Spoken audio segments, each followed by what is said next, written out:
Hey, welcome back to this review of Tales from the Crypt. In this one, I will have a lot of fun because it's Top Billing, episode 5 of the season 3.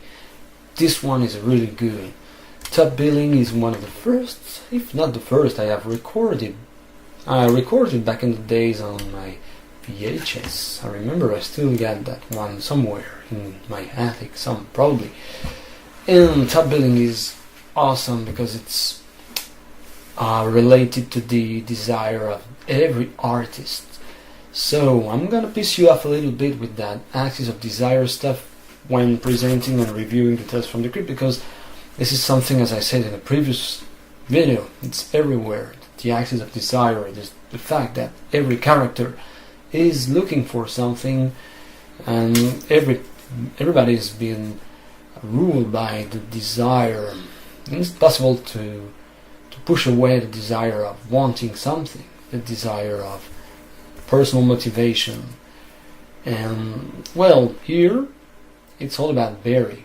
Barry has got the desire of defending a specific vision of acting. Barry is an actor, and he defends his vision of the artist and of drama, of acting, the essence of art according to him.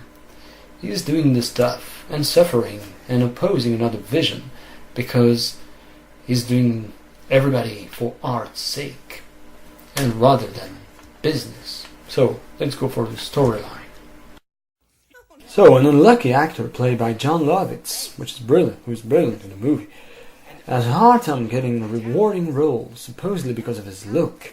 He is unbelievable and doesn't correspond to the attractive physique required by the horrible world of acting. Even his agent suggested him about plastic surgery at some point. Imagine that. And things get even shittier when he meets his former rival Winston Robbins, who is the diametrically opposed type of actor Barry is. He's good looking, doing commercials, and using the acting system to make money. A complete vision of acting. And in addition, Barry's girlfriend Liza also dumps him and announces him she's moving in with another guy. So that's shitty enough, dude. A shitty life. And he gets evicted from his apartment. And there was some irony because the only stuff Liza said she would leave him is some chicken in the fridge. And everybody's, when they are moving out, is eating the chicken. So we can say that Barry lost his chick and his chicken. He lost everything. So Barry decides to take another way into his life, and Barry decided to try to get the role of Hamlet, as he randomly saw there was an audition taking place somewhere in a lousy place in town.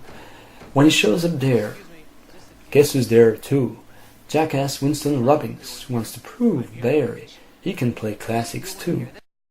So, what happens next? We have Barry that meets Winston at the entrance of the theater, and, well, a strange guy opens and they go in, and there we meet the director, a crazy character, awesome character, likable in his way, and he's played by Jon Astin. He played in the Addams Family, I guess, and he's excellent because he looks like the artist, the crazy artist, eccentric, physically wearing the eyeglass. I think he's got a cane, vivid clothes, and a hat. So he's a real character, crazy and demanding as they enter a rehearsal is taking place. So what happens next is we have Winston Robbins is stealing the role. He becomes Hamlet. And this is horrible for Barry once again, who has to endure such a hardship. Because even in the art milieu, you can hear that the look is what counts. And he has not the look to play Hamlet, according to the director. So he becomes angry. Barry is furious. And he's so mad that he's planning to kill Winston as they are in the dressing rooms. Winston is getting ready and we have the moment when Barry becomes insane, mumbling stuff, and although he hesitates to kill at first Winston, he finally strangles him and uses a rope, another symbol of the stage, of drama. So after that, Barry comes to the crew, that is the rehearsing actor, the assistant that opened the door, and of course the director, and he lies that the other one has to go, or he changed his mind. And although he's not enthusiastic about that, the director accepts the fact that, well, Barry can play the role of it. But the twist is that Barry is not going to play the role of Hamlet, he's going to play the role of Yorick, who has been dead for like more than 20 years before the play. So this is the first twist. As Barry is getting ready in the dressing room, looking at himself in the mirror after the horrible crime he committed, the three members of the crew of the artist group, they enter the dressing room, and this is where the surprise happens. He's not supposed to play Hamlet, he's supposed to play the skull. He's supposed to be a crop in the play, the remaining skull of Yorick, which is quite a shock, because we learn now that he's going to be killed, and so he tries, as he becomes scared, he tries to escape. And second twist, we learn that he's actually in an insane asylum, and everybody has been killed by the crazies.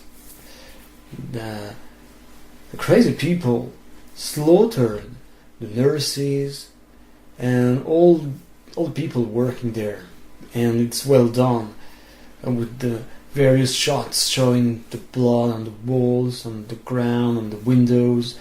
That's very good, very stressful. So Barry even tries to run away. The telephone is ringing, he answers, picks up the phone, and that he's so terrified that he can't move, he can't speak. And the other catch him up, and he gets killed by the axe. In a nice final shot for Barry when he's holding bars. Because Barry is a character that I realized that he was always trapped. He was living in a prison. He was trapped by the ideas he wanted to fight against. That is, the art is not something that can be, well, basically sold. It's not a product, but he's often in places where there is a frame, bars in the elevator. He has no home, so he's like a castaway, Barry. So what is great in that Tales from the Crypt, basically the fact that there are, like most of the time, many levels of reading. For example, it's a tale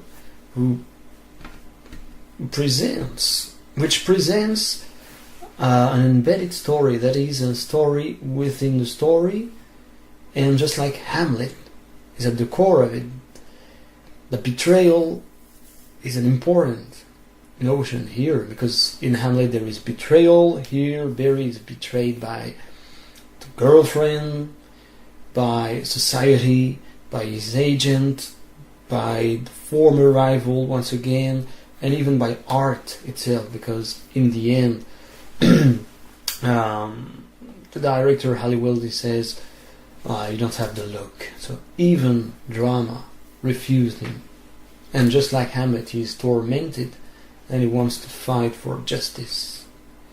So he has a good vision of art. He's against commercials. He advocates talent, which is rare. But he shouldn't have killed his partner, and the comeuppance happens. So the twist is kick-ass in the episode. The place is actually an insane asylum where the patients took over and Barry will suffer the punishment. But ironically, if Barry hadn't killed Winston, he would be alive, even though he wouldn't be playing in Hamlet. So it's some kind of morality on acceptance and resignation, because Barry should have said no. Okay, I accept, I can't be that actor. So I move on to something different. But no, stubborn aspect of Barry killed him. What's great also is the presence of Jon Astin, because he's at the core of the tale. Brings a lot of charisma. The director, eccentric man and demanding. Well, he perfectly epitomizes the cliche of the Shakespeare lover, drama, this kind of world. It's an entertaining episode, ironical because Barry, well, he could have been attentive to the fact that Winston reacts when he says, what the hell, as he finds a paper tag saying he would be playing the Yorick character. So, shame on you, Barry. You should have seen that. He would be alive. And it's also a brilliant tale because it reaches many different levels of reading. As I was saying, the crazies can stand for the actors. To some extent, being on stage is known to bring strength to people with psychological weaknesses. And they seem normal when they play, when they act. And to finish, I like the line of the director, the last line, saying, I was wrong about that young man. He finally has the look. And it's like final ironical stuff that concerns Barry, because the recognition is post-mortem after he dies. Irony wants that he finds that recognition in drama, but with his skull and the eye in the skull. And the only problem with the tale is the very last shot of the the trash in the street. When the cops arrive at the insane asylum, we have the remains of the skin, of the head skin, because Barry has been skinned in a strange and unlikely way. We just have the skin, the hair, and one eye is still in the rest of the skin. So just the funny stuff that the dog arrives and takes it away. So Top Billing is really a great episode.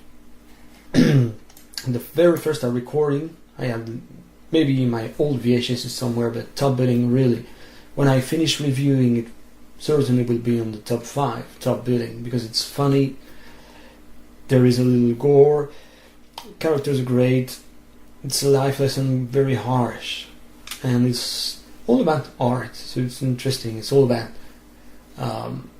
the root, talent, as opposed to profit. So what do you think of Top Billing? Leave your comments below if you want, and stay tuned for the next tale, which would be number 6. I guess it's Easel Kilia, another great one.